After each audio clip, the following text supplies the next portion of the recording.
week, the Lost in Space family is plunged into a strange galactic world of psychedelic danger. Eddie, don't! Don't fight it! You've got to resist it! Oh, I'm trying, but it's so hard not to.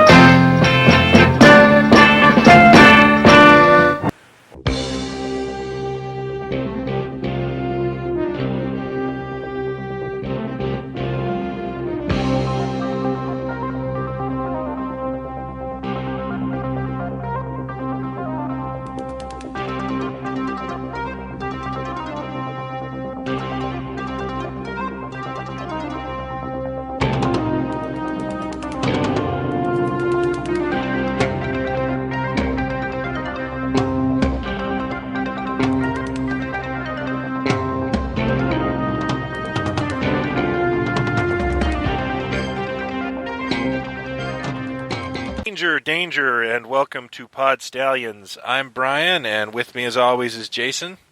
Hello, everybody. And if you can guess by my amazing robot impersonation there, we are going to be talking about the Irwin Allen, the career of Irwin Allen. Primarily, though, I think for time's sake, we're just going to talk about his 60s TV reign, arguably his most influential time in pop culture. Mm-hmm. But before we start that, Jason has just returned from what I can only imagine was a rather eventful and validating couple of weeks in England, where you got to be Masters of Ceremony at the 35th anniversary Flash Gordon screening and host a Q&A with such prestigious members of the cast as, well, Sam Jones and Melody Anderson, Clytus, Peter Wingard.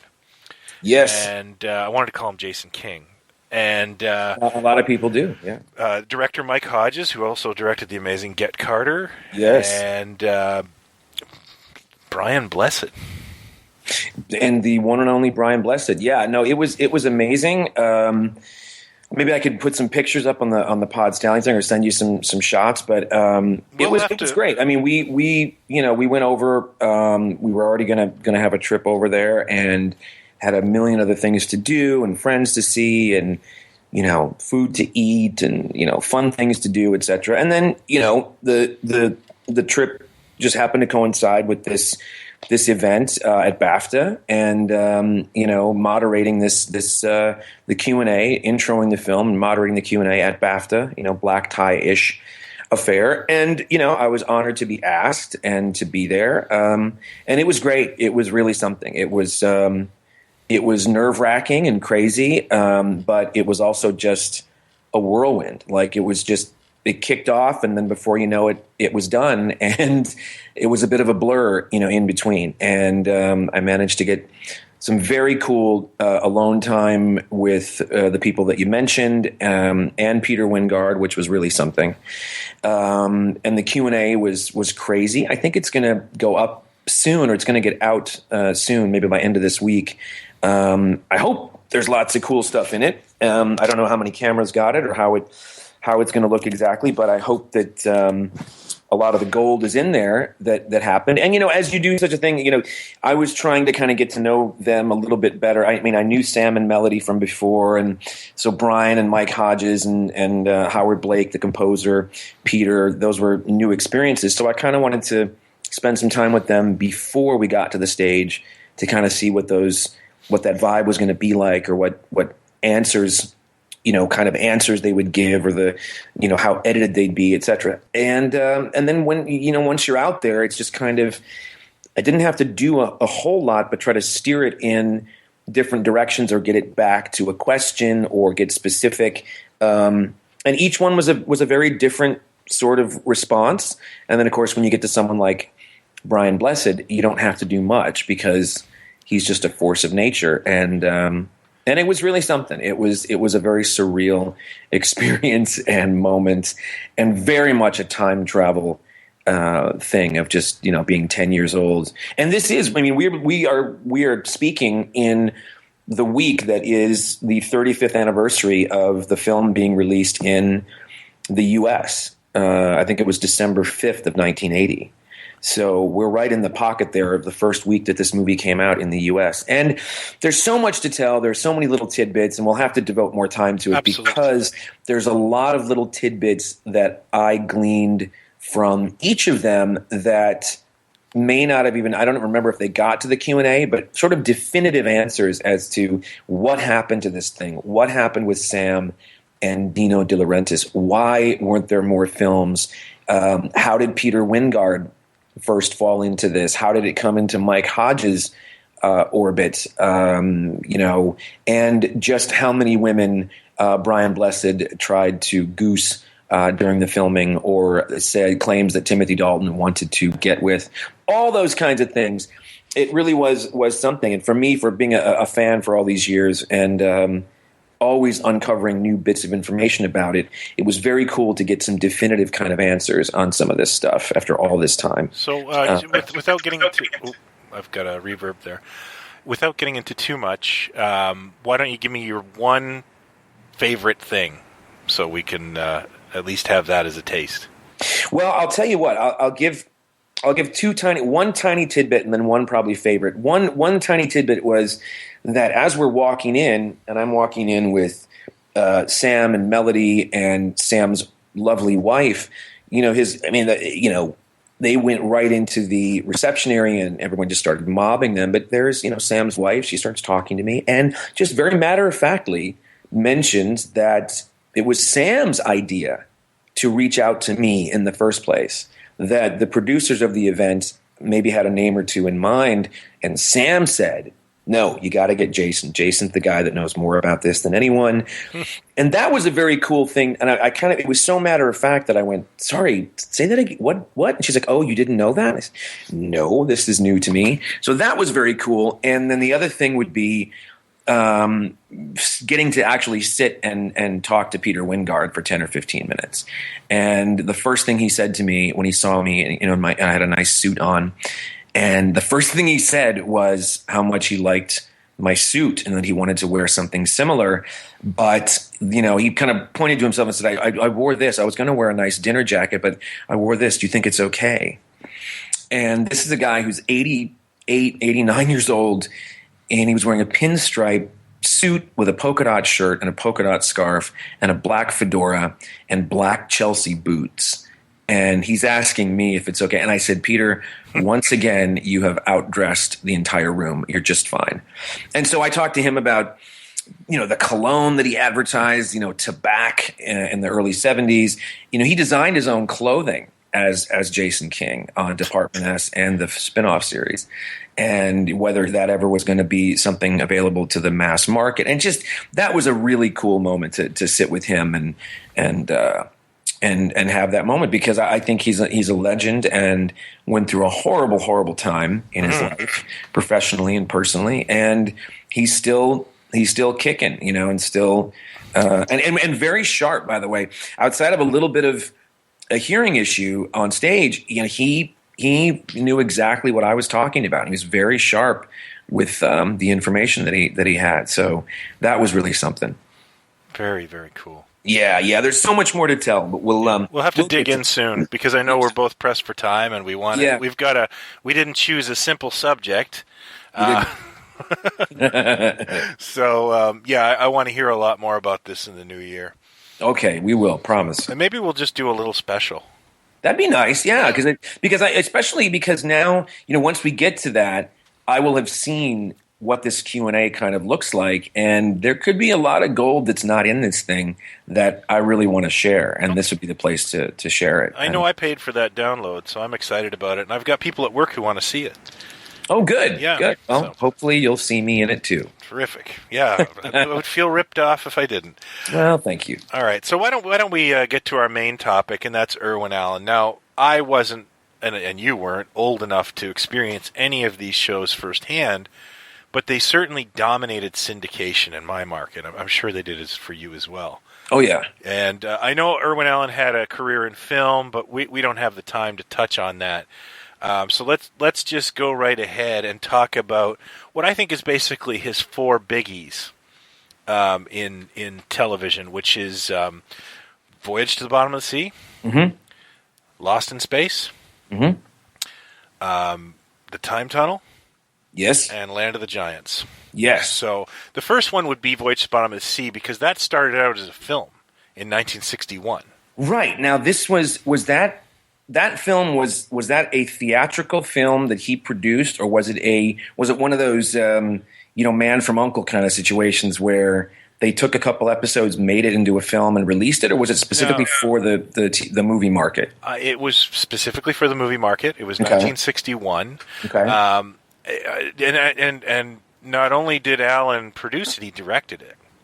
Oh, okay. And I think, to be honest with you, it started his. How do I put this? It started a formula with him, because I'm pretty sure he reused all the movie footage in the television series. That would sound right, yeah. And the movie was in color, and he never filmed special effects in black and white. Even when the show was on in black and white, he would film the special effects in color, and that proved to be he's a very thrifty producer. So that was a 1961 film. It stars. It has a really great cast. I mean, Walter Pidgeon, Barbara Eden, Peter Lorre.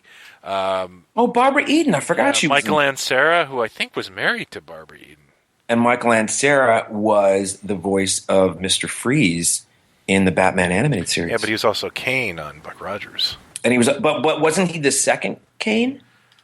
What's his name? The first Kane, and then the second Kane. He was the second Kane, because he was the first Kane was, what's his name? Oh, come on. He was part of the Rat Pack. Yeah. Ocean's 11. I always want to say Henry Silva.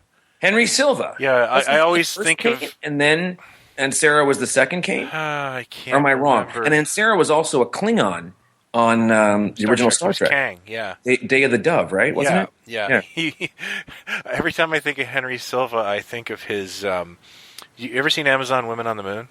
Yes. He has 100 years ago. He has he has one of those like In Search of shows, but it's called Bullshit or Not. Okay. This credible, serious actor saying that name just always makes me laugh. But yes, and Frankie Avalon sang the theme song to the film and appeared in it as well. Now, it was a minor league hit at the box office, and of course, Irwin Allen spun it off into a television series, and it was the first of his series and the longest running. And I don't know if you're a fan. I certainly am, but it's basically from just late night watching. I don't own the DVDs. I mean, I remember watching more of the series of Voyage than I do just about any other Irwin Allen show. Well, there's more of it, eh? It's the longest running. Oh, there is. Okay, Yeah. So it went on, but in the TV it was what's his name and what's his face? David Hedison was the first David Hedison, and if you're a Mystery Science Theater fan, Richard Basehart. Richard Basehart, who was a big. I mean, he was in a lot of movies in the 40s and 50s. I mean, he was a bit of a heartthrob. So Voyage was what, 64.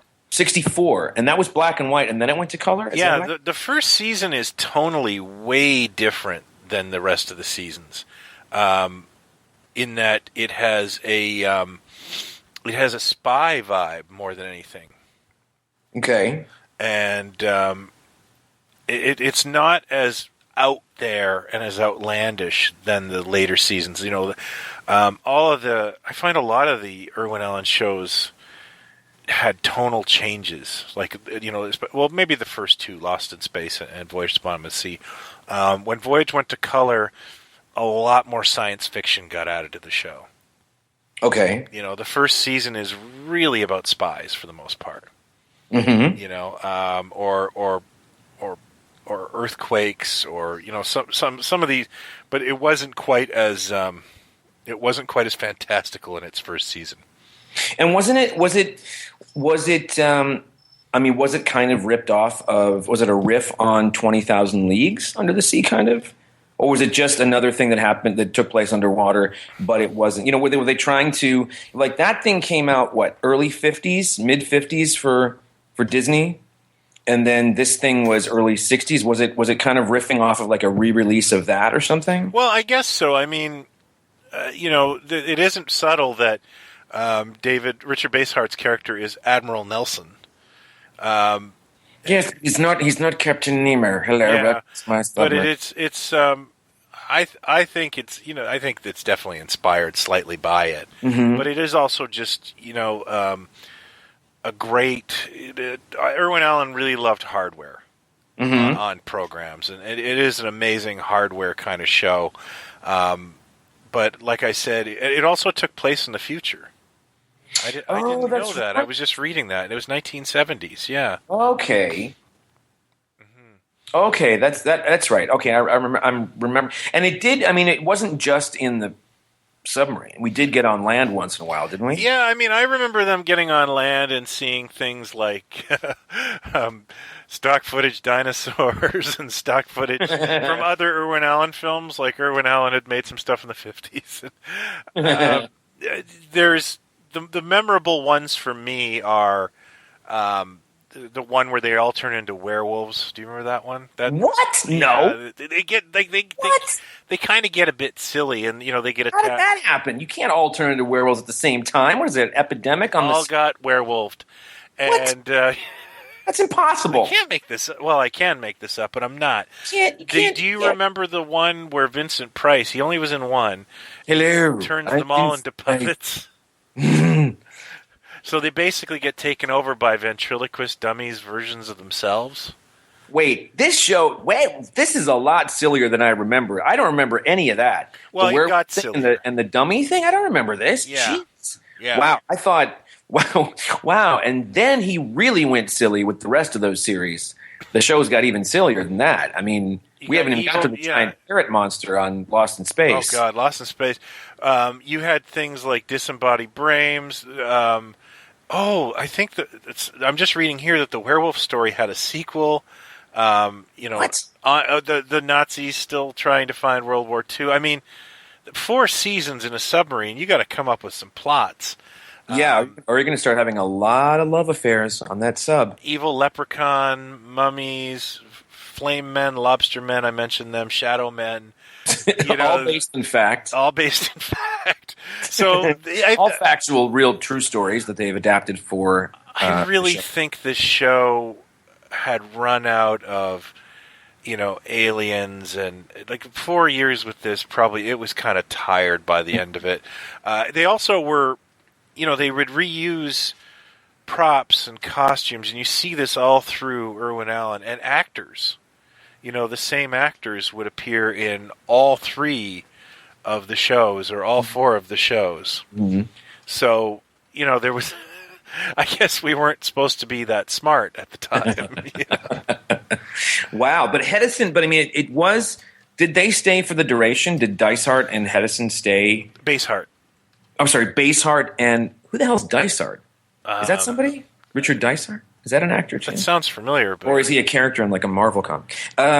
They stayed for the duration, right? Yes, they did. That didn't change up. There wasn't like a new captain or something. No. Okay, all right. So they stayed. So this was a hit show. Did it get a lot of merchandise? I know it had like a sub. Did Marx do like a playset with a submarine or something? Remco did a submarine. Remco. Yeah, and it's really cool. It's freaking cool. Yeah, like, and the one thing of any of these shows, if that was the one thing that anyone out there listening, wants to get for me, but that would be the one thing that I would go, oh yeah, if I saw that for the right price, I would grab that, because it's the design of the sub is fantastic. Yeah, I mean there was a lot of merchandise. There was a board game. There was Viewmasters. I believe Viewmasters. Don't hold me to that. Aurora famously made the Seaview and the Flying Sub, which is arguably one of the coolest vehicles on science fiction television ever. Yeah, that's the one that's kind of. It looks a bit flying saucer-ish, but it's a sub. It's almost like a manta ray kind of thing. Yes, manta ray. And it came out of the Seaview, and that's one of those things too on all his shows. The Seaview, the Jupiter 2, they're TARDISes. Like they have a finite look to them, but there's like gymnasiums inside and endless corridors. Right. You don't know how the Flying Sub fits into the Seaview when you look at it, but what the hell? Right. The effects on these shows were top notch for the time. They really were. These were. I mean, these were expensive shows, right? I mean, I guess the equivalent that I would think of at the time, and you know more about both of these than I do, but the equivalent that I would think of at the time must have been what Jerry Anderson was doing with Thunderbirds and Captain Scarlet and such. Those were very expensive shows. Anderson and Irwin Allen, tonally, their shows are very different, Mm-hmm. but they both have similarities in the fact that they were both very much toy boys. Yeah. You know what I mean? They both loved their science fiction hardware. Right. And I'm not putting them down. I think we're better for it. But I mean, they did spend a lot of time on the effects and the models and everything. And weren't those expensive? I mean, obviously, with Anderson, you didn't have actors to deal with, but he had a lot of technical difficulties as well. But just the model work in the Anderson shows, wasn't that sort of comparable? I mean, that was an expensive. Both of them were criticized for people came kind of second. Right. And I think it's more fair of Allen because, I think characters in UFO are very well fleshed out. They're just not often likable. Mm-hmm. As opposed to, Allen basically did kind of have a generic quality to a lot of the people. Mm-hmm. I'm not saying the shows aren't enjoyable, but they're of their time. Mm-hmm. And they're not deep character studies by any means. Right. And it's there's no continuing story arcs. It's all just kind of adventure, resolution. Next week we start again. Mm-hmm. So I like Voyage a lot, and I wouldn't mind myself picking up some of that merch. I know I saw the Seaview at a flea market not too long ago. Really? And that stuff's got to be rare, right? Well, yeah, I was with the seller who had it, and I forget if he annoyed me or if I just didn't like the prices on some of his stuff, and I walked away. And I remember thinking as I was driving off, oh crap, he had a loose Seaview, and I didn't ask. Man, he must have annoyed you. He kind of irked me with something. I can't remember what. If I know you, he annoyed you. Yeah, it could have just been his. He had a bold personality, though. And I don't know. I felt bad after that because I thought, well, I would have bought that if it was $30. Mm-hmm. But I am a fan of the vehicles, and I wouldn't mind revisiting that show. It's not on any streaming service in Canada, or I would be checking it out again. Yeah, it's funny because we'll move on right away to the next series. But it's funny that of these shows, the one that I hear the least about, the one that I see the least about, the one that I can't even think of the last time I saw a release on DVD is Voyage. Yeah, it's weird because again, it's the most successful of all the series. It's the most successful, and it's the one I know the best. And yet, the rest of the shows we're about to talk about, I have surface knowledge of, and I remember watching in syndication, but never had the attraction to look. Let's just get this out of the way. One of the things that was great about the shows and the Irwin Allen stuff, you can't deny the production values to a degree. Can't deny. There's also some inherent cheapness in them. There is, but the design really does, very much like. And I do think that the Jerry Anderson stuff is inherently. I'm more attracted to that design. Across the board, all those shows. Because it's just kind of crazy, some of the ships and stuff. But these shows, you get to, some of the sets and the iconic bits in the shows, the design is great on a lot of these models and things like that. But the shows themselves got increasingly kind of silly. But was the next one Lost in Space? Yeah, now that was probably my favorite. I think it started airing in my neighborhood when I was about 10. Okay. So I was the perfect age. Okay. And the first season, I'd read about it, I'd seen pictures of it in books, and I was excited when it finally came to my area. And the first season, to me, was thrilling. It was great. Mm-hmm. But one of the things I always noticed in the TV guide is if they listed an episode of Star Trek, there would be that, that synopsis next to it, and it would say Star Trek, science fiction, Mm-hmm. Kirk and okay, yeah. Lost in Space, it always said adventure. And that's really accurate. It really isn't science fiction in the fact that, yes, it's in a science fiction setting, but you're not dealing with super heady concepts here. No, and it was, but see, again, and it's a good thing See, I like these kinds of shows too, where like you know more about this stuff than I do, so I can say this is what I think, or this is what I've interpreted as. Again, Lost in Space. The premise was the Robinson family, they get lost, and there's this crazy dude that, kind of wants to sabotage shit, and he's not good, and that's Dr. Smith or whatever. But I mean, didn't that get increasingly more silly? Like again, like the Freiberger thing we were talking about with Space 1999 and Star Trek third season, etc. Didn't someone kind of come in and start to make that show sillier as it went along so that it had more monster of the week kind of thing? Yeah. Okay. Now Friedberger, I think, thought he was making improvements on the show. I don't think he was. I don't think he thought he was making it sillier. So he was brought into Lost in Space? No. We were just talking about Space 1999. Oh, okay, yeah. I have very little to no insight on. Like the first season, Dr. Smith is fairly menacing. And by the way, the original pilot does not feature Dr. Smith or the robot, and it's out there. Oh, okay. It's very straight-laced. Okay. And I think tonally, they obviously added Jonathan Harris to the cast for something else, and they added the robot, obviously, for that extra little bit of oomph to the pilot. But they used all the footage of the pilot in the series by having a disaster where Dr. Smith hangs back with the robot in the Jupiter 2 while the Robinsons go and explore the planet. So, like, the whole thing with the Cyclops and all that stuff is done like it's just reutilized pilots. Or reutilized footage from the pilot. Much like the cage in Star Trek. Right, okay. Now, can we just... Oh, sorry, something just popped up on my screen. Sorry about that. Can we just go back a second now? Yep. Because you mentioned Robot. Now, Robot has become this iconic, friggin' He's robot. absolutely a science fiction classic. He's a science fiction classic and an institution. And the voice, probably who did the voice, but everyone knows the danger, Will Robinson, and the way he talked and everything. I think the design is cool. I have never, like, if you made me choose between, Robbie the robot and Robot, I would take Robbie any day.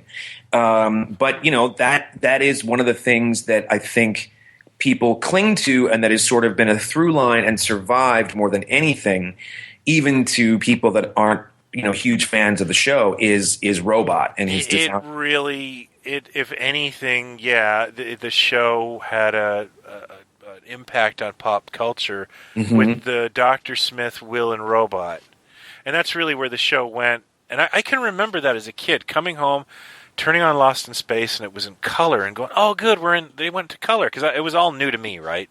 Right. And this is before Wikipedia and all those things. And I can remember watching episodes like The Outer Space Department Store, and like it was. You ever seen that Simpsons where Bart and Lisa are told they're going to the bird sanctuary? Okay. It's that face I was making. It was just kind of like, it was almost horror, because it was like the first season to me was like a 10-year-old's dream of how a science fiction show should be. I wasn't deep, and it had monsters but then as they exacerbated the camp and made Dr. Smith sillier, it was a little tougher to watch. I still went right through, and of course the third season has some incredibly camp numbers. Dr. Smith gets turned into a hippie. Dr. Smith gets turned into a plant by that big carrot, the Great Vegetable Rebellion. And wasn't he? I mean, wouldn't we just all agree that Dr. Smith was about as camp as Christmas? He got campier, yeah. By the way, did you know that Jonathan Harris was from, like, Brooklyn? No, I didn't do my. Yeah, no, that whole elocution was self-taught. Bullshit, yeah. And somebody actually said something, or I read somewhere once, that they pissed him off, and this, like, Brooklyn accent, like, "Screw you, buddy," came out of his mouth. Like, no problem. Well, you know what? It's a little footnote as well that he comes back into the sci-fi realm, something I think we've done an episode on, right? Battlestar Galactica. Oh, he was in Space Academy, too. And Space Academy, but he's the voice of Lucifer Yeah. in Battlestar Galactica. Yeah. So someone was paying attention to whatever following he had at that point. He So was a Lost in Space huge was voice guy, though, eh? Oh yeah. Yeah. So Lost in Space was a hit, right? And when did it get the spin-off animated series? That was actually long after it was canceled. And that spin-off animated series was a single episode. It was a pilot that just managed to get aired in '72. It never went anywhere. Oh, okay. So it wasn't. It was just okay. So it didn't exist. So was Lost in Space a hit then when it was on? How many seasons was it on? It was on for 3 seasons. Really? Yeah. I thought it was more than that because I just assumed because you look at some of the later ones and it looks like Bill Mumy has just jumped into a. Well, I think that teenager. it was just his years. They did 83 episodes, which I think was sort of a closer number for syndication. You know, and the show has a lot going for it. It has, again, that great design, the vehicles. The Jupiter 2 is amazing. The robot looks great. And it has that great John Williams soundtrack. What is that? What it is? Is that? I didn't know. Did I know that? Oh yeah. Oh, okay. Maybe I did know that. Yeah, and it's a beautiful to look at show. And even though it gets campy, there's still a lot of fun to be had. You know, I think they had to tone down Dr. Smith because if you're living with a guy that's going to kill you. Well, and also, I mean, you know, look, we've all heard the stories now that Zemeckis and Bob Gale will say that if they went in to try to pitch Back to the Future today, every executive would go, "Why is this old scientist man hanging out with this high school kid?" Yeah, spending an awful lot of time together. And you know, let's just face it, Dr. Smith was, you know. I don't know what he was supposed to be in the show, but I don't know if you could get away with that today, where he's spending so much time with this little boy, you know. Yeah, there was a real creepiness to him in the first season, where he was kind of menacing, actually. Yeah, and then he just became this complete. Really, he's like Charlie in the Box in the Rudolph Christmas special. Like Tony Randall would grab him and say, "Act like a man," you know. Yeah, Tony Randall would grab him and say, "Stop eating all the furniture." Yeah, he was a real scenery chewer. I mean, I love that show. So. But I have to be honest with you. Like, this is what we do in this show. We don't love everything. We can't love all the same stuff equally. And I will say it now for the record. I have nothing against Lost in Space. I got nothing against the show. If it's on, I might watch a bit of it. I don't hate it. I don't despise it, and I don't judge anyone for loving it or liking it, but it just never floated my boat. It didn't. I love the design. I love the design of the robot. I love the idea of it, but the whole family thing, and then Dr. Smith and Will Robinson and all that stuff. I just never got me. And I think I've probably seen the least of that. I saw more of Voyage, and then you get into. Well, actually, I take it back. I've seen more of Lost in Space probably than Time Tunnel. But there was a time where Land of the Giants was shown, I swear, in the afternoons on a Saturday or Sunday after Star Trek, and it was run for every weekend, and I just was glued to it. And it kind of, I have very, very vague childhood memories of seeing that show in syndication. Yeah, me too. It was a Saturday night thing, I think. Okay. And there's only 2 seasons of that, but. You say that. I loved Lost in Space from when I was 10 till about 11 when I watched the entire run 2 or 3 times. Okay. And it's very much part of my formative years. And I'm sure I still have sketchbooks of me drawing the robot at that time. But I honestly don't collect. And I'm a collector, but I own 1 Lost in Space item, or 2. I own the robot Christmas ornament that says Merry Christmas, I think, in Dick Tufeld's voice. And then I think somewhere I have one of the Johnny Lightning vehicles. Johnny Lightning did those amazing vehicles for Lost in Space around 90. Oh, those are cool. Yeah, those are... Okay. But I don't own... Trendmasters made some cool action figures a while back. They made an awesome Jupiter 2 that came with little minifigures of Dr. Smith, the robot, and Will, that it was hard not to buy that. But, yeah, they're pretty neat. I might get the Jupiter if I saw it, or and I used to have one of the little models of the robot that you'd press the button and he would talk. It was a little. Oh, I have a wind-up Masuda too. Do you remember those? Oh, you do? Oh, those Yeah. are cool. Yeah. Well, I have Robbie had a and good one, him. too. Yeah. Trendmasters. Yeah. Did that great Robbie the Robot years ago that was remote control, and they did a Lost in Space robot as well. And he said all kinds of things, and lit up when he spoke. And he was about 10 inches tall, kind of thing. I don't know what happened to that, but I also want to point out a couple other things just very quickly, because I know we're trying to keep it going. But there's some film stuff in Lost in Space that I love, like.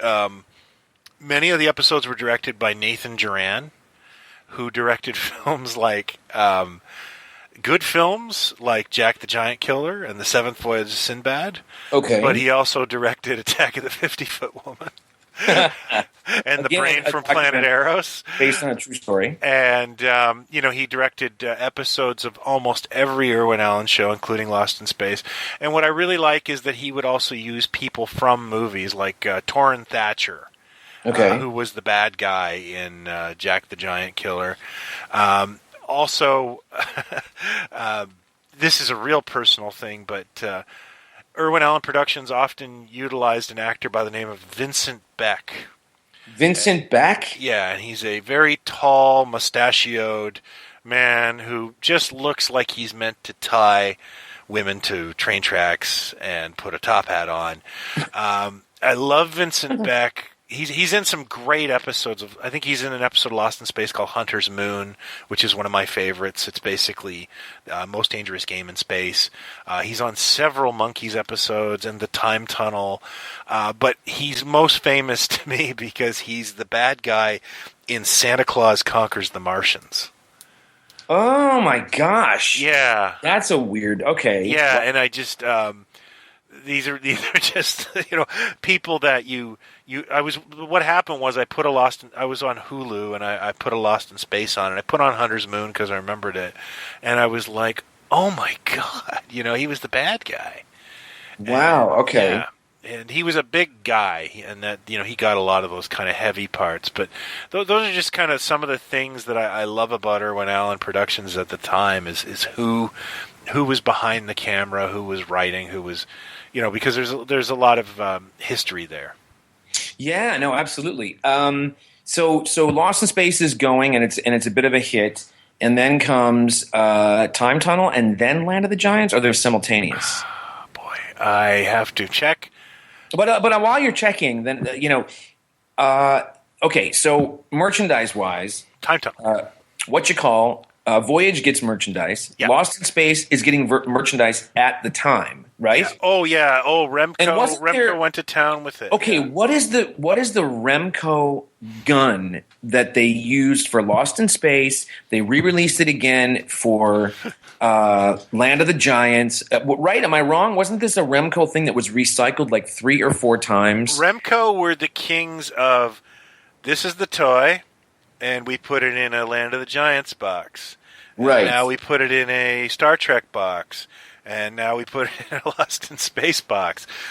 They did do some original items, like Remco made the big robot that was probably under a lot of trees, and it famously was featured in an episode where they used it as an alien race that looks just like the robot. Big plug there. And then Mattel did a Switch and Go playset, which is awesome, that of the Chariot, and it came with little figurines. And a gun, a roto gun that's just got an amazing box art. But I think the true stars are Aurora. They did a robot model kit. They also did one where the Chariot's being attacked by the Cyclops. I'm positive they must have done the Jupiter too. And they were going to do more. They were going to do like a Dr. Smith and stuff, but it kind of ran out of gas. And in Japan, Marasan actually made action figures. At the time? Yeah, they're dolls. Oh, no kidding. Yeah, and they come in these little tubes. Like these shows were also popular in Japan. I mean, robots. Yeah, totally. Yeah. And there's a lot of really cool Japanese Irwin Allen merchandise, and I'll get to that because with the next one, which is Time Tunnel, and this was his biggest failure, I think. Was it? Yeah, And it was James Darren. I almost said Franciscus. yeah. James Darren and Robert Colbert. Sybil Danning. No, who was the other one? Robert Colbert. Robert Colbert. Yeah. He was also in Amazon Women on the Moon. Wow. Yeah. Someone's clearly a fan of this. Amazon Women on the Moon stuff. Yeah. Well, yeah, I am. The cast also included Whit Bissell, who is Who? Whit Bissell? Oh, Whit Bissell. Yeah. He makes the vacuum cleaner. No. Bissell. And he was a Hollywood standard. Whit Bissell's got a Hollywood career. He passed away in the 90s. I thought it was sooner. But he really got around, man. I'm pretty sure that he was in Teenage Frankenstein. I was a Teenage Werewolf. I was a Teenage Frankenstein. Sure. He was in, all Academy Award nominated. He was films. in A Creature from the Black Lagoon, Invasion of Body Snatchers. Good old Whit Bissell. Yeah. He was in Star Trek. He was in the Tribbles episode. Who wasn't? Oh, wait a second. Speaking of, God, it's so fun. Wait. Who was in the Tribble episode? He was like the Commodore or one of the head. Yes, okay. Yes, I know who he is. Yeah. He's also in Joe. He's a big Joe Dante puts him in everything. Is that right? Is he Dick? that guy? I think you're thinking of Dick Miller. No, not Dick Miller. Do you remember that movie we talked about that's kind of underrated that we saw that we know about that Dante did called Matinee with John Goodman? Oh, I'm not sure. Didn't we talk about that where Goodman is basically playing a the guy that used to make the movies. John Goodman is playing William Castle. Yes. No, I don't think so. I think Whit Bissell retired.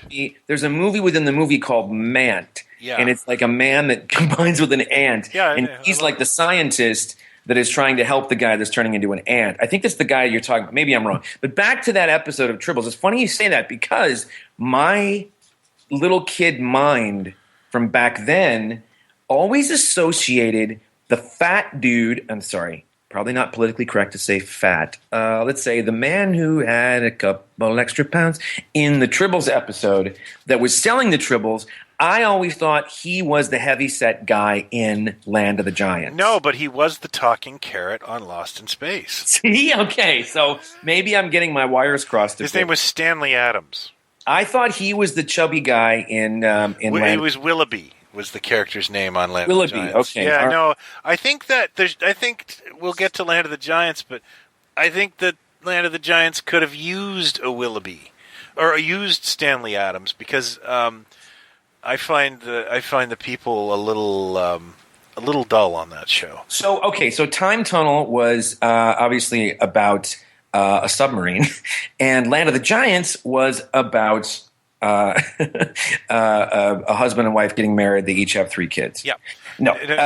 Time Tunnel was about 2 scientists stuck in time. Okay. And there's a lot of library footage on the show, and they did some real seamlessly, man. They did some good stuff. But, they would, one week they'd end up in the Robin Hood era, and the next week they'd end up in the future. I think one of the things I don't like about Time Tunnel, and they syndicated them as movies because it's only a 1-season wonder. So I remember watching the movies, our local channel would play like a week of Time Tunnel movies. Mm-hmm. The aliens, it all suffers from a little too much of the same design. The aliens are always silver-faced guys. The stories are, depending on the week to week, some of them are pretty bland historical outings. There's some neat ones in there, but for the most part, I think the show suffers because it's one of those will they ever get back things. Oh, right. Yeah, because it was – wait, did they try to remake that show? They did, and it's on the DVDs, and it's excellent. When was that? When was the remake done? It was, I guess, somewhere around 2000, 2001, and it was included on the DVD set, and I actually bought the DVD set to watch it, and I was impressed. It was an interesting idea. what is the like edgiest sort of or the most contemporary thing that they went back to try to didn't they go back to points where they were trying to fix points in history or change things? Did they ever do that? No, there was no mission. They were just trapped in time. And I really think the show would have been a lot more interesting had they had a goal or had they been able to go back to Project TikTok once a week and, try to do something, like... Is that kind of what the series... Remember the series Voyagers with John Eric Hexum? Yeah, it was pretty much the same kind of concept. It's kind of the same thing, because they never really got back. They never changed their clothes. Once again, a show you probably couldn't make today. Yeah. A big hunky man grabs a little boy, a prepubescent boy, and goes and travels with him. Probably couldn't pitch that today. People would be up in arms about it, pretty much. But the big star again of the show is Project TikTok. It's the time tunnel itself is super neat. Mm-hmm. Yeah, that was the cool thing. It was that the design. Mm-hmm. Was there like a designer or someone that was kind of a through line for a lot of these shows? Was there someone like a John Dykstra that was kind of, or like a Ralph McQuarrie or someone that was kind of? I don't know who they are. Oh, okay. It's not. I'm sure there is, but it isn't as synonymous. Like you just hear Irwin Allen. It isn't like, who did Jerry Anderson's stuff, or who worked on Star Trek. It's funny because like we were talking Star Trek one time, you and I. I don't know if the same couple of dudes that helped design the Enterprise designed the Klingon ship and then designed the Romulan thing. Yeah, I have a book on the designing, and it's amazing who did what. Mm-hmm. Okay, so it was a lot of But I don't. To be honest with you, on Irwin Allen's stuff, and somebody smarter than me might be able to tell me. Who could be smarter than you? I think we do that once a week. You know that. But yeah, the time tunnel is, and they tried to bring sometimes the action to the main base. Mm-hmm. Like it's always them watching. Lee Merriweather is one of the people in the cast who's watching Tony and Doug in their adventures through the time tunnel. But it just doesn't quite kind of mesh. The other thing that probably killed the show is that it was on Friday nights. Okay. And Friday nights kill everything for these kind of shows, But I like it. Shows, when you're talking about any of these shows, are they kind of? What is the audience? What's the audience that they're kind of aiming for? We've talked about how Star Trek initially pushed the boat out and tried to do something pretty serious and heady, and then became kind of Monster of the Week for whatever reasons. Were any of these things? I mean, obviously there was merchandise, whatever, but were they intended for like a younger audience? Was it like family viewing? What were they? It was definitely family friendly. Okay, but I think it was like more of a crowd pleasing adventure show. There's definitely it's something they wanted an adult and a kid to be able to watch, but it wasn't by any means gritty. It was very family friendly stuff. Okay, got it. Okay, and then and now we come to. Land of the Giants was the last one? Is that Land of the Giants is the last great one, yeah. Okay. It was done in 1968. It ran to 1970. Its premise is interesting, and it certainly made a big splash when it came out, where it is a crew from the future in a vehicle called the Spindrift, which is Spindrift. That's right. I remember that. Which is another really cool look. Really cool design. Yeah. They go through a mist, I believe, or I think there's some sort of anomaly, and they end up on another planet where they are small. And the planet looks like Earth, but it's kind of this quasi-futuristic dictatorship. And, of course, they are the size of Mego action figures, let's just say, in this world. I mean, like, it was only on once a week when I was a kid, and I taped a few, and I have a couple episodes with Yvonne Craig in them, or one episode with Yvonne Craig in them, but it's my least favorite of all the Irwin Allen. Isn't it the kind of thing that, first of all, I'd imagine that the production, logistics were kind of a nightmare from week to week, because you're, I mean, right? It never changed. Like they were always in this element. So doesn't the novelty of a giant button or a sewing needle next to them kind of start to wear off after a Big couple of weeks. pencil. Yeah, You know?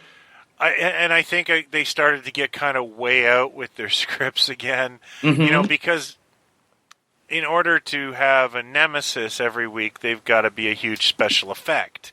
Right. So you had things like Yvonne Craig and Bruce Dern visiting, and they had the ability to shrink or grow and to time travel, and it started to get a little silly, I think.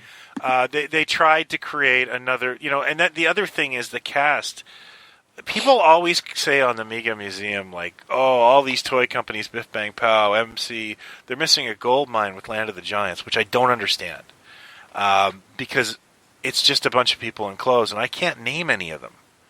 Yeah, I mean, aren't we, not to put too fine a point, but haven't we we've kind of reached it with Ant-Man. Like with the way they've done that and what, Land of the Giants would make an interesting movie now.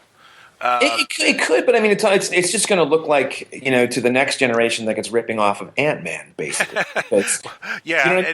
Without knowing, I mean, look, they tried Lost in Space as a feature. We know what that was. And now Netflix is rebooting it, by the way. Are they really? Yes.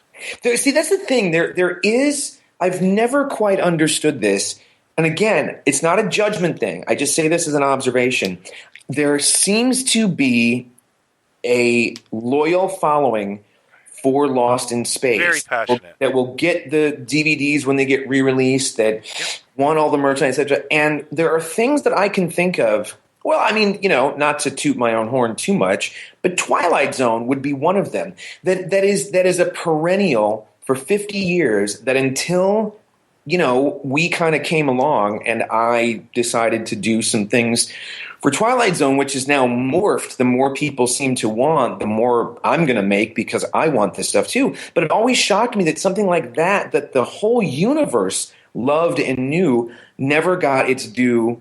But Lost in Space kept getting stuff, and the other part of that is, I've also never really known anyone in all the things that I've dug and loved, whatever, that was really that was a fan of that the way someone would be a fan of Star Trek. But they're definitely out there. I mean, there is that fan base. I'm never really around There's it. a definitely passionate fan base, Mm-hmm. and when I used to deal bootleg DVD or VHS tapes. What? Oh yeah, I was a dealer. We're man. recording this, I know. I think there's a grandpa scenario there. Grandfather Claus. The guy talking right now because he just mentioned VHS tapes. Yeah, well, that's because I'm an ironic hipster, sir. No, I used to have a tape called The Worst of Lost in Space. And I do Star Trek conventions. And Star Trek conventions can be very big migraines for me. Sure. In fact, I used to often imbibe during them because the conversations would start to grate on my nerves. But anybody that bought that Lost in Space tape, I knew they were cool. You know what I mean? Because they had a sense of humor, right? And they just really enjoyed the hell out of that. And I always liked those people. So right. They're good people in my book. And of course, I grew up loving this stuff. But is it loved in the way that? Is it loved in kind of a goofy way, or is it loved in a nostalgic way? Because I mean, we can all embrace the goofiness of the goofy moments in Star Trek. Yeah. But a lot of it is unintentional. Well, Spock's brain was not supposed to be taken as goofy as it was, but I mean, what do you mean it's Lost in Space definitely upped the goofy meter, and it's hard to think of episodes that are quite as complex as Star Trek at its best. So, do people embrace it in kind of a goofy way, or? I think so. I think it's taken as it is, but it's love. Like, I think they just love it, and. I mean, you can love goofy stuff that you liked as a kid, right? Sure, but the question then becomes, with just like they tried to do with the movie, they tried to make it this hard-edged, kind of darker story. Keep the story kind of intact, but make it much darker than the show ever was. And do you think that is a mistake? Like, in other words, if you're going to bring it back, do you bring it back with the same kind of tone, or find somewhere in between what the film tried to do and what the show was? Does that make sense? Yeah, I think that it's a difficult line to walk because they are of their time, and there are fans who love it. But if you bring back something ridiculous like more like two-toned, you won't get an audience. Like, it is a tough thing to bring back. Like look at the early Doctor Who's, Russell T Davies. He was trying to do goofy monsters, but high budget special effects, and to some success. But it's a balancing act. Yeah, I'm curious. There was a TV pilot done for the CW network in the early 2000s. After that movie did okay, that tonally I think is too serious. But what? Did that movie do okay? Like, it was a hit. It was a hit. But it made money. But for some reason, I guess it's one of those hits. They went, it really petered out on its third weekend. So maybe we won't sequel it. It had a great soundtrack. Was it the guy? Who was the? William Hurt was the dad. No, but who was the director? It was a British guy. Was it the same guy that did I don't know. Blade, the first Blade film? He was a Stephen something. Oh, I have no idea. Yeah. You know what? I don't know. It is kind of a mess of a film at times.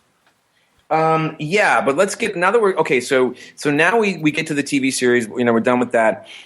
Is that the last series that Irwin Allen does before the movie kind of thing kicks off? No, it isn't actually. Well, I think he never stopped making television series, but he did try to make a few pilots in the early 70s.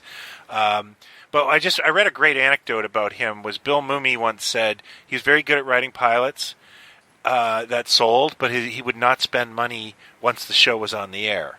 And an anecdote he used was, we need to pay for a spaceship for this alien, and Alan looked at the price and went, "Let the alien walk."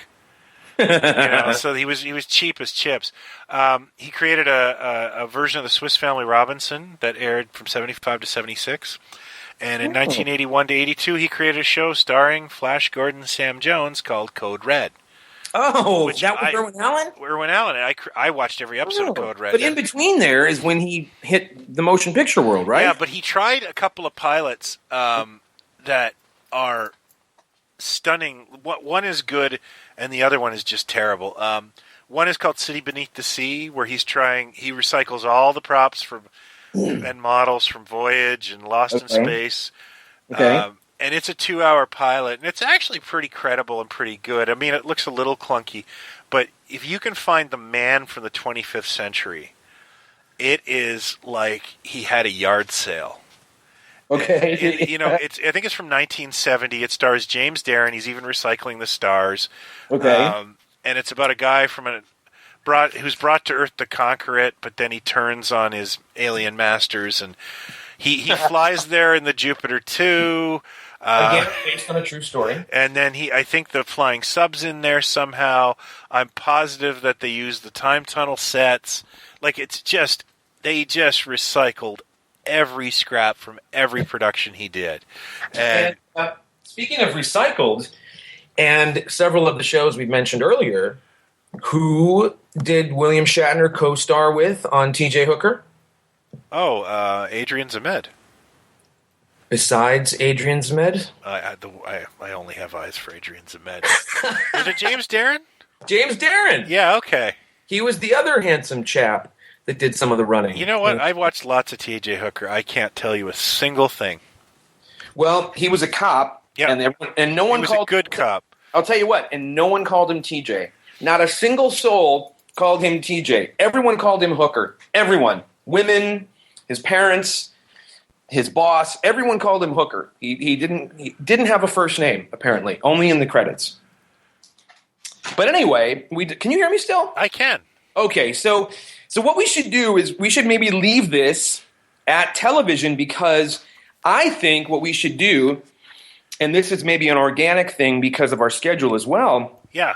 Maybe we leave this as a cliffhanger, bring it right up to Irwin Allen Motion Pictures. Oh, and talk about like the bees and the buildings and the boats. And we should do an episode that is about the disaster film craze of the 70s and what constitutes, just like we did for the monster films versus, horror, what's a creature feature, what's a horror thing, whatever. Yeah. What constitutes sort of a disaster vein. That sounds great, but I wanted to finish up on some Land of the Giants points. Can I just I'm not going to let you. Fire through those real quick? Sure, of course you can. It's Okay. your show.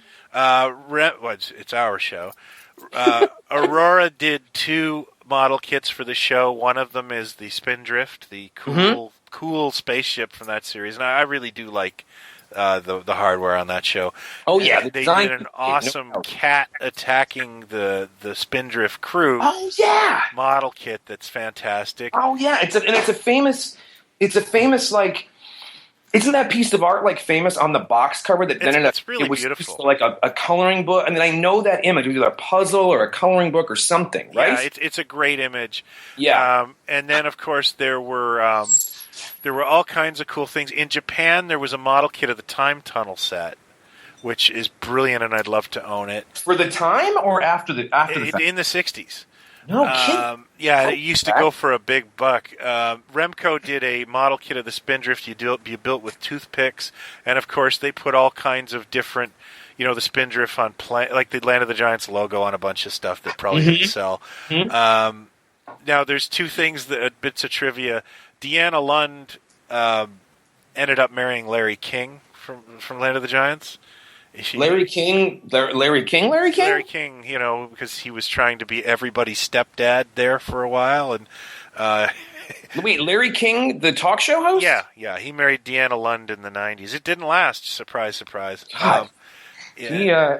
He got around. Yeah, he did, but he's okay. That I didn't know that bit of true. I thought that was a different Larry King, but the kid from Land of the Giants, Stephen Arngrim. He ended up in one of my little guilty pleasures, a 1980 kind of an Omen ripoff called Fear No Evil. That sounds kind of familiar. And one of the things I really like about Fear No Evil is it introduced me to the Sex Pistols. Oh, okay. Yeah. That sounds vaguely. As an 11-year-old, I heard Anarchy in the UK in the soundtrack, and I was forever warped, smitten. Yeah. Right. So I'm a huge fan of that. I think that was all I really wanted to say about those shows. And, of course, I didn't watch Land of the Giants until the Sci-Fi Channel started playing them in the early 90s, and I was in college. So, maybe I came to it too late, and there's a real magic to it. I will admit that when the box set came out and it came with the little model of the Spindrift, I was severely tempted. Yeah, I mean, do you still get stuff? Are you still intrigued to get more stuff from these shows? I'm not a huge collector of it, and I can't, if somebody did a Mego set of Lost in Space would be the one set I think would be kind of cool, but somebody's doing like 12-inch dolls that are beautiful. They even went out and did the Crush, Kill, Destroy guy from Lost in Space, and if I didn't buy that, I'm not going to buy anything. Well, still, they also did, just back to real quick, and I mean, people can look this stuff up, that the Trendmasters, I think Trendmasters did some really good stuff back in the late 90s. I mean, they had, besides the Independence Day type stuff that they did for new stuff, they had the license for like Tarzan and John Carter. And they did some great like miniature play sets and stuff. And they did Mars Attacks. Yep. They did it for the movie. They did it for the just sort of classic Mars. They did a gun. They did a spaceship with a tiny little Martian that goes in the middle that did cool things. And they also made the saucer, the Robinson saucer. Yeah. And little figures of the family. And they also made, this was the time that they were making these great like 9-inch Mego-esque figures with cloth outfits. They did it for Austin Powers. They did it for other stuff. And they did a whole line for all the characters from Lost in Space. They did. They didn't do the whole cast. Didn't they do the whole cast? No, the whole cast is always a commitment. They did Will, Dr. Smith, the robot. I think they did Tybo, and I think they did the Cyclops. Didn't they do? What am I thinking of? Who made the family? There's like an 8-inch or like 12-inch. That's a more recent company. Is that more recent? Okay, then I'm getting and what happened? What really happened there too was the guy was going strong, and then I read on their website that he had a head injury. Jeez. Midway through, and they didn't get all the. I think Go Hero now might be involved in taking that over because it was a slow process. That could be, but they also but Trendmasters had the license for the film, so they did this stuff that tied into the movie as well. Yeah, they did both, and they were good about that. And they were really good, and they made some good stuff if you're such a fan. And one of the things they made that I thought was really cool was like a signature gun. They made like this laser rifle from the movie that came in parts that I think you had to assemble, and then it sort of, it was like one of those, like a signature gun, like a James Bond thing, where like you had to punch in a code and it would only respond once that code was punched in, so it was yours basically. It was a really cool role play kind of item. But someone else recently too, I think, made a replica of the Lost in Space gun, the pistol. I think somebody did that too. And I'm not going to lie, we've been contacted as well to do merchandise for Lost in Space, or actually any of the Irwin Allen stuff. And it just, I don't have the affinity for it. I don't have the connection to it, and I'm not sure just what that audience is. But we should wrap it up here. Yeah. And what we should do then is make the part 2 of Irwin Allen tied into an episode that has to do with disaster stuff and that kind of stuff which we would have to then hit within that episode, the theatrical experience known as Sense Around. Absolutely, that's when they made the chairs vibrate, right? Yeah, exactly. Well, they did. Well, I don't know if it was that so much as they had these massive skyscraper-sized speakers in the front of the theater that blew your face off when big things happened in the film. I'm not sure. I can also tell you that about my summer-long fear of bees after seeing a lobby card for the Swarm. Oh yeah, it was effective, and my boy Michael Caine was in that as well. Yeah. So just as the natives are getting restless, all right. And I just want to say Merry Christmas, everybody. We returning in the new year with our best of, but this is our last show of the year, unless we manage to get a Flash Gordon mini episode in. And we'll try. What we could do is try to get that in and maybe tie it into a best of the year, and that'll go out first thing in the new year. Yeah, I'm going to be taking off on the 18th, and Plaid Stallions will be closed. Oh, well, there you go. Well, I'll find you. I'll find you somehow. Yeah. So happy Christmas, happy holidays, everybody, and thanks for listening, and thanks for all the notes and emails and everything else. We appreciate. It's really been our best year ever. Yeah, totally, and there's more to come. Absolutely, much more. And if I haven't gotten back to you, I apologize. I am really bad at correspondence. Please don't take it personal. But he's getting better. I'm trying, yes. So thank you so much. Please keep listening and keep watching the skies, as they say. Take care, everybody. All right, thanks.